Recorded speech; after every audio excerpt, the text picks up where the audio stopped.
Hello everyone, आप देख रहे हैं हरियाणा जॉब मेला का ऑफिशियल यूट्यूब चैनल। तो आज सभी के लिए एक बम्पर अपडेट जो लेकर आया हूँ। एच कैरन के जो है सभी डाउट आज इस वीडियो में क्लियर करने वाले हैं। सारे डाउट को मैंने एक जगह इकट्ठा कर लिया और आपकी इस वीडियो में हर डाउट को क्लियर करेंगे कि किसका नंबर पड़ रहा है, किसका नंबर आ सकता है, कितने पर कट ऑफ लग रही है, और जो टेक्निकल ग्लिच की वजह से जो मैसेज गए हुए थे और उनके बाद में कैंसिल कर दिए गए वो क्या प्रोसेस थी और किस प्रकार से। सबसे बड़ी अपडेट ये है, काफ़ी ज़्यादा भाई मेरे पास व्हाट्सएप पर बार बार मैसेज कर रहे हैं कि सर स्कोर कैसे बढ़ाए, स्कोर कैसे बढ़ेगा। तो उसके बारे में भी आज इस वीडियो में जो है क्लियर करने वाले हैं कि आप किस प्रकार से अपने स्कोर को जो है बढ़ा सकते हैं। उसके बारे में इस वीडियो में जो आपका 100% एक यूनिक तरीका जो है वो इस वीडियो में बताने वाला हूं। तो बड़े रहेगा हमारे साथ इस वीडियो में। अभी तक चैनल को सब्सक्राइब नहीं किया तो चैनल को सब्सक्राइब कर लीजिए, वीडियो को लाइक कर दीजिए ताकि हरियाणा से रिलेटेड हर अपडेट आपको मिलती रहे। चाहे गवर्नमेंट जॉब के रिगार्डिंग हो, कोई भी अपडेट हो, हर अपडेट आपको चैनल पर प्रोवाइड कराई जाती है। चाहे गवर्नमेंट स्कीम के रिगार्डिंग हो, चाहे गवर्नमेंट जॉब के रिगार्डिंग हो। तो एच कैरन के रिलेटेड आज सारे डाउट क्लियर करने वाला हूँ। वीडियो हो सकता लंबी हो जाए तो वीडियो को स्किप मत कीजिएगा, शुरू से लेकर आखिर तक कंप्लीट जो है स्टेप बाय स्टेप पूरी जानकारी आपको इस वीडियो में देने वाला हूँ। एक बात आपको और क्लियर कर देना चाहता हूँ, कुछ भाइयों को जो है, मुझे इतना पता, कुछ भाइयों को तो यही नहीं पता कि एच कैरन की जो ज्वाइनिंग प्रोसेस है वो क्या होती है, किस प्रकार से नंबर इसके अंदर आता है, क्या स्कोर कार्ड क्या होता है, कैसे हम इसे जनरेट कर सकते हैं।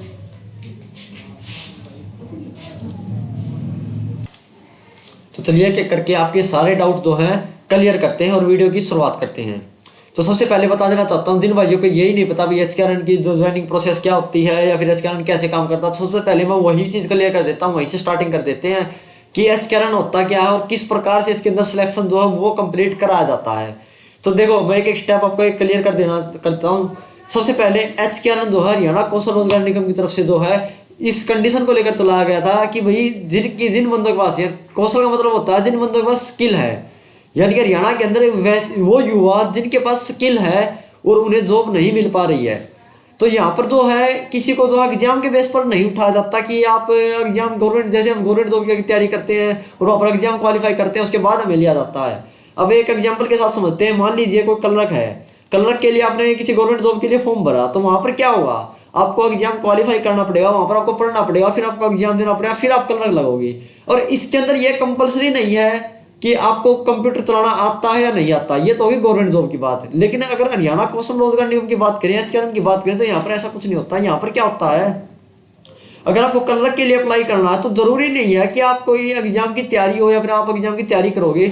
यहाँ पर कोई एग्जाम नहीं लिया जाता, यहाँ पर केवल आपको जो है क्लर्क के रिगार्डिंग आपके पास कंप्यूटर का सर्टिफिकेट होना चाहिए, कंप्यूटर आपको चलाना आना चाहिए, उसके रिगार्डिंग कट ऑफ लगाई जाती है, जिसकी कट ऑफ हाईएस्ट होगी उसका इसके अंदर नंबर जो है वो आ जाता है। तो इस प्रकार से इसके अंदर जो है लिस्ट जो है वो लगाई जाती है। और अब मैं एक बार क्लियर कर देना, पूरी डिटेल में क्लियर कर देना चाहता हूँ। देखो सबसे पहले आपको एच कैरन का फॉर्म फिल करना होगा।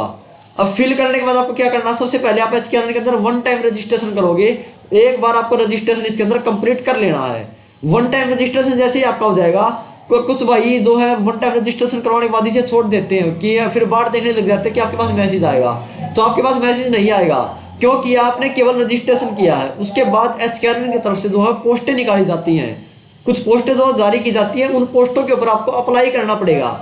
वैकेंसी जैसे ही आती हैं हम आपके लिए अपडेट जो है प्रोवाइड करा देते हैं, जैसे कोई भी अपडेट आती है तो उसके लिए आपको हमारा व्हाट्सएप ग्रुप ज्वाइन कर लेना है, लिंक डिस्क्रिप्शन में डाल दूंगा। जैसे कोई भी पोस्ट आएगी आपको उसके अपडेट जो है व्हाट्सएप ग्रुप पर मिल जाएगी और आप जाकर अपनी पोस्ट जो अप्लाई कर लीजिएगा। क्लियर है। अब मान लीजिए आपने वन टाइम रजिस्ट्रेशन भी कर लिया और अपने पोस्ट भी अप्लाई कर दी, उसके बाद क्या होगा, उसके बाद आपको क्या करना, अपना स्कोर कार्ड चेक करना है। ठीक है, स्कोर कार्ड कैसे चेक करोगे वो भी मैं एक बार आपको क्लियर कर देता था, कर दूंगा। देखो सबसे पहले आप एचकेआरएन पोर्टल पर जाकर लॉगिन करेंगे। लॉगिन करने के बाद आपको जहाँ पर कैंडिडेट रजिस्ट्रेशन आईडी लिखी होती है उसके बिल्कुल ऊपर वहां पर लिखा मिलेगा व्यू प्रोफाइल।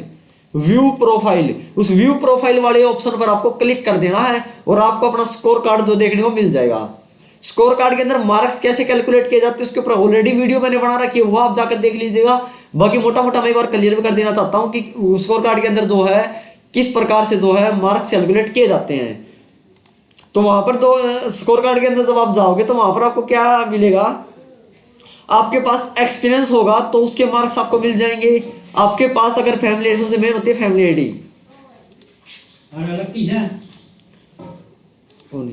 अगर मान लीजिए फैमिली आईडी के अंदर अगर आपकी इनकम कम है तो इनकम के वहाँ आपको 40 मार्क्स जो है यहाँ पर मिल जाते हैं। सबसे ज्यादा मार्क्स होते हैं फैमिली आईडी के। अगर आपकी इनकम 1 लाख से कम है तो 40 मार्क्स आपको मिल जाते हैं, प्लस 10 नंबर आपको मिल जाते हैं एक्सपीरियंस लेटर के। साथ में 5 नंबर आपको NSQF के मिल जाते हैं, 5 नंबर आपको नॉन जॉब के मिल जाते हैं, 5 नंबर आपको हायर एजुकेशन के मिल जाते हैं। इस हायर एजुकेशन का मतलब होता है कि मान लिया आपने कोई पोस्ट 10th बेस पर अप्लाई की है और आपने 12th पास आउट कर रखी है तो 5 नंबर आपको हायर एजुकेशन की तरफ से जो है वो मिल जाते हैं।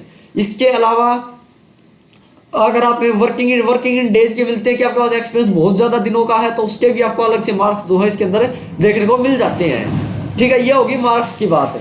अब यह भी बताऊंगा कितने मार्क्स पर आपका नंबर आ सकता है, कितने मार्क्स की आपको जरूरत है और किस प्रकार से आप अपने मार्क्स को जो है इंक्रीज कर सकते हैं। वीडियो को कंप्लीट लास्ट तक देखिएगा। अब देखो, नाम आने का तरीका मैंने आपको बता दिया कि आपका स्कोर कार्ड के बेस पर आपका नाम जो इसके अंदर उठाया जाएगा। स्कोर कार्ड में आपकी स्किल वगैरह मेंशन होगी, क्योंकि आपने जब वन टाइम रजिस्ट्रेशन करवाया था वहां पर आपने हर चीज अपलोड की थी कि आपके पास कंप्यूटर डिप्लोमा, आपके पास ITI डिप्लोमा है या फिर आपके पास किसी भी प्रकार का एक्सपीरियंस है, आपने ग्रेजुएशन पास आउट की है, वो आपने अपनी वन टाइम रजिस्ट्रेशन के अंदर जो है अपलोड करा दिए थे। ठीक है, देखो अब मैं एक बार दिखा देता हूँ। कुछ भाई ये भी कह रहे थे कि हमें कैसे पता चलेगा कि हमारा नंबर पड़ा या नहीं पड़ा, तो उसके बारे में एक बार क्लियर कर देना चाहता हूँ। देखो, इस प्रकार का मैसेज आपके पास जो है वो कौशल रोजगार की तरफ से सेंड किया जाएगा। आपको और चीजों के चक्रों में नहीं पड़ना। इस प्रकार का मैसेज आपके पास आएगा, dear you have been shortlisted for contractual job opportunity, Haryana Kaushal Rozgar Nigam. इस प्रकार से आएगा ये मैसेज 3/2/2024 यानी कि अभी 3 तारीख को जो है लास्ट में ये मैसेज एक कैंडिडेट के पास आया था, उसने मेरे पास सेंड किया था। ये मैसेज जो है PN के रिगार्डिंग आया था। PN के अंदर इसका 2 सिलेक्शन जो है वो हुआ था इस बच्चे का। देखो, इस प्रकार से आपके पास मैसेज जो वो आ जाएगा अगर आपका नंबर पड़ता है तो। अब देखो, अलग अलग डिपेंडेंसी होती है कि आपने किस पोस्ट, आपने किस प्रकार की एजुकेशन उसके अंदर फील की है।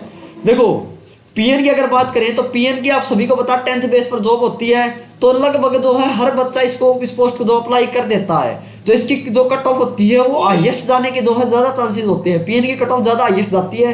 अब जो इसकी कट ऑफ लगी थी वो 65 से 70 पर लगी थी, यानी कि 65 से 70 के बीच में जिसके भी मार्क्स थे उन बच्चों का इसके अंदर सिलेक्शन कंप्लीट हो गया था। जिनके भी मार्क्स 65 से 70 बन रहे थे स्कोर कार्ड के अंदर। स्कोर कार्ड का मैंने आपको बता दिया 40 मार्क्स तो फैमिली आईडी के ही हो जाते हैं, तो 65 से 70 पर कट ऑफ लगी थी PN की। क्लर्क वगैरह की, DO वगैरह की, जो कंप्यूटर ऑपरेटर होते हैं इनकी कट ऑफ थोड़ी डाउन आ जाती है औरों की बजाय। क्यों डाउन आ जाती है? क्योंकि लगभग 2 कैंडिडेट होते हैं उनके पास कंप्यूटर से रिलेटेड सर्टिफिकेट नहीं होते, जिनके पास होते हैं उनके वैलिड नहीं होते, क्योंकि कुछ NCVT के नहीं होते, SCVT होते, कुछ गवर्नमेंट ही अप्रूव नहीं होते, फ्रॉड के चक्कर में कहीं से बनवा लेते हैं और वहां पर वे फंस जाते हैं, तो उनकी वेरिफिकेशन के अंदर जो है कंप्लीट वेरिफिकेशन नहीं हो पाती। क्योंकि इसके अंदर 2 कट ऑफ जाने के चांसेस बहुत कम रहते हैं, तो कट ऑफ बहुत डाउन आती है क्लर्क, DO वगैरह की, तो कंप्यूटर से रिलेटेड 2 पोस्टें होती हैं। और दूसरी बात, कंप्यूटर से रिलेटेड जो वैकेंसियां वो ज्यादा होती हैं, क्योंकि आपको सभी को पता आज के टाइम पर हर चीज कंप्यूटराइज हो चुकी है, तो ज्यादा वैकेंसियां जो कंप्यूटर ऑपरेटरों की इसके अंदर निकाली जाती हैं। ठीक है, अगर आपको कंप्यूटर चलाना आता है, आपके पास स्किल है, तो आप हमारे पास जो है अपना ऑनलाइन एग्जाम देकर हमसे डिप्लोमा बनवा सकते हैं। हम आपको कंप्यूटर डिप्लोमा जो सर्टिफिकेट जो वो प्रोवाइड करा देंगे। कुछ भाई हमने कुछ काफी ज्यादा भाइयों को जो कंप्यूटर सर्टिफिकेट और डिप्लोमा प्रोवाइड भी कराए थे, तो वो पूछ रहे थे कि भैया जी वैलिड है या नहीं है। तो देखो, हम आपको पहले बता देते हैं भैया जी, जो संस्था गवर्नमेंट अप्रूव्ड होती है, गवर्नमेंट अप्रूव्ड होती है, ISO सर्टिफाइड होती है, NCVT अप्रूव्ड होती है, जिसको NCET से जो है अप्रूवल मिली होती है, उनके सर्टिफिकेट हर जगह वैलिड होते हैं। हमारे 250+ इंस्टीट्यूट जो वर्क कर रहे हैं ऑल इंडिया के अंदर, आप जाकर कंफर्म कर सकते हो। हम ये भी नहीं कहते आप सर्टिफिकेट, पहले आप वेरिफिकेशन कराओ कि सर्टिफिकेट मान्य है या नहीं है, उसके बाद ही सर्टिफिकेट बनवाओ। आप ऑनलाइन एग्जाम दीजिए, ऑनलाइन हमसे टीचिंग लीजिए, हम आपको सिखाएंगे भी और आपको कंप्यूटर डिप्लोमा और सर्टिफिकेट भी प्रोवाइड कराएंगे, तो आप सीख सकते हैं। व्हाट्सएप ग्रुप का लिंक मैंने डिस्क्रिप्शन में डाल रखा, वहां पर मेरे पास मैसेज कर दीजिएगा। जिस भी कैंडिडेट को कंप्यूटर डिप्लोमा के रिगार्डिंग डाउट, उनको सर्टिफिकेट और डिप्लोमा बनवाना है, तो हम हर प्रकार का सर्टिफिकेट डिप्लोमा की ट्रेनिंग देते हैं और आपको सर्टिफिकेट भी प्रोवाइड कराते हैं। आप हमसे जो घर बैठे ही अपना कंप्यूटर डिप्लोमा या फिर सर्टिफिकेट जो है वो ले सकते हैं। व्हाट्सएप ग्रुप का लिंक मैंने डिस्क्रिप्शन में दे रखा, हमारे पास मैसेज कर दीजिएगा। आगे बात करते हैं स्कोर कार्ड की। तो एक बात, उससे पहले मैं एक बार वे बता देता हूँ, काफी ज्यादा भाइयों के पास जो है इस प्रकार का मैसेज आया है, वो पूछ रहे थे कि सर हमारा नंबर पड़ा है नहीं पड़ा। देखो, ये HKRN का हमें भी नहीं पता। देखो HKRN क्या कर रहा है, लेकिन ये बहुत बड़ी गलती है HKRN की कि उन्होंने पहले जो है इनकी ऑफर लेटर जो है या फिर मैसेज जो इनके पास सेंड कर दिया था ऑफर लेटर का, और बाद में इनका नाम काट दिया गया। यहाँ पर लिखा हुआ है कि टेक्निकल ग्लिच की वजह से, यानी कि कोई टेक्निकल प्रॉब्लम हो गई थी सॉफ्टवेयर के अंदर, इसलिए मैसेज ऑटोमेटिक जाने लग गए थे बच्चों के पास। उन्होंने जिनके पास ऑटोमेटिक मैसेज चला गया था उनको बाद में जो है यहाँ पर कैंसिल कंसीडर कर दिया गया और शॉर्ट लिस्ट से उनको जो है बाहर निकाल दिया गया। तो आपको घबराने की जरूरत नहीं है, आगे जाकर भविष्य में आपका फिर से मैसेज आ सकता है, बहुत ज्यादा चांसेस है। जिनके पास इस प्रकार का मैसेज आया है, ये टेक्निकल प्रॉब्लम थी इसलिए जो है गलती से मैसेज सेंड हो गया। अभी जो है ज्यादा लिस्ट नहीं लगी है, केवल पीएन की लिस्ट जो वो जारी की गई है और कंप्यूटर हेल्पर वगैरह की लिस्ट जो वो जारी की गई है। ज्यादा पोस्टों की लिस्ट अभी जारी नहीं की गई है, कंडक्टर वगैरह की बाकी है, कंप्यूटर ऑपरेटर की बाकी है, पटवारी, बहुत ज्यादा वैकेंसी अभी जो है एचकेआरएन के अंदर बची हुई है। अभी भी अगर किसी ने रजिस्ट्रेशन नहीं किया तो आप अपना रजिस्ट्रेशन वन टाइम रजिस्ट्रेशन कर जो है इसके अंदर अपना नाम जो है वो पा सकते हैं। अब लास्ट फाइनल मैं बात करना चाहूंगा स्कोर कार्ड के बारे में कि स्कोर कार्ड आपको बढ़ाना कैसे है, अपना स्कोर आप किस प्रकार से इंक्रीज कर सकते हैं। तो उसके बारे में एक बार डिटेल में सुन लीजिएगा, कई बाद में आप कहो कि अभी समझ नहीं आया, तो एक बार डिटेल में सुन लीजिएगा कि मैं कहना क्या चाहता हूँ, किस प्रकार से आपको बताया जाता है। देखो स्कोर कार्ड की अगर बात करें तो उसके अंदर किस प्रकार से जो है आदत नाम आप लेकर आ सकते हैं अपना। देखो मान लीजिए आपने 12th पास आउट किया है, तो मैं ये तो कहूंगा नहीं आप ग्रेजुएशन की डिग्री बनवाइए और आप ग्रेजुएशन उसके अंदर ऐड करें, क्योंकि 3 साल की ग्रेजुएशन डिग्री ऐसे नहीं बढ़ती है, आपके पास ग्रेजुएशन होना कम जरूरी है। ठीक है, आप ग्रेजुएशन क्यों हो तो आप चढ़वा सकते हैं, और इतने ज्यादा मार्क्स भी नहीं मिलते ग्रेजुएशन के। मैं एक बार आपको लेकर 10 स्कोर कैसे बढ़ा सकते, यूनिक तरीका बताऊंगा। मैं ऐसा नहीं है कि आपको ये कहूंगा कि आप मुझे पैसे दीजिए और मैं आपका स्कोर बढ़ा दूंगा, नहीं, यूनिक तरीका बताऊंगा किस प्रकार से स्कोर बढ़ा सकते हैं। देखो आप क्या गलती करते हो वो मैं एक बार मैं क्लियर कर देना चाहता हूँ। देखो जिस भाई के पास कंप्यूटर डिप्लोमा या फिर सर्टिफिकेट है, जब आप वन टाइम रजिस्ट्रेशन करते हो तो उस समय आप गलती क्या करते हो कि अपने डिप्लोमे को क्वालिफिकेशन वाले ऑप्शन में ऐड कर देते हो। जहां पर क्वालिफिकेशन ऑप्शन है ना वहां पर आप अपना डिप्लोमा ऐड कर देते हो और उसे सबमिट कर देते हो, उसके मार्क्स आपको नहीं मिलेंगे। अगर आपके पास सर्टिफिकेट और डिप्लोमा है तो आप उसे एनएसक्यूएफ का एक ऑप्शन है, national skill qualification certificate, NSQF का ऑप्शन है, एनएसक्यूएफ में आप उसे ऐड कीजिए। एनएसक्यूएफ में जब आप उसे ऐड करेंगे तभी आपको उसके मार्क्स जो है वो मिलेंगे। अगर डिप्लोमा नहीं है तो आप ट्रेनिंग लीजिए और डिप्लोमा लीजिए और वहां पर एनएसक्यूएफ के अंदर ऐड कर दीजिए, आपका स्कोर बढ़ जाएगा। अब एनएसक्यूएफ के अंदर जैसे अपना कंप्यूटर डिप्लोमा या फिर कोई भी सर्टिफिकेट, जैसे आईटीआई डिप्लोमा, कोई भी सर्टिफिकेट आपके पास, वो आप एनएसक्यूएफ के अंदर जाइए एचकेआरएन के अंदर और उसे सबमिट कर दीजिए, आपका स्कोर बढ़ जाएगा। दूसरी बात, अगर आपके पास एक्सपीरियंस नहीं है, अगर आपने छोटा मोटा एक्सपीरियंस कहीं से लिया है तो इस प्रकार से आप अपना स्कोर बढ़ा सकते हैं। अगर आपके पास एक्सपीरियंस है और आपने अभी तक ऐड नहीं करवाया है तो अपना एक्सपीरियंस जरूर से ऐड करवा लीजिए। एक्सपीरियंस के 10 मार्क्स जो इसके अंदर मिलते हैं और वर्किंग इन डेज के 5 नंबर एक्स्ट्रा इसके अंदर मिलते हैं, टोटल 15 मार्क्स जो है एक्सपीरियंस से रिगार्डिंग जो इसके अंदर आपको मिल जाते हैं।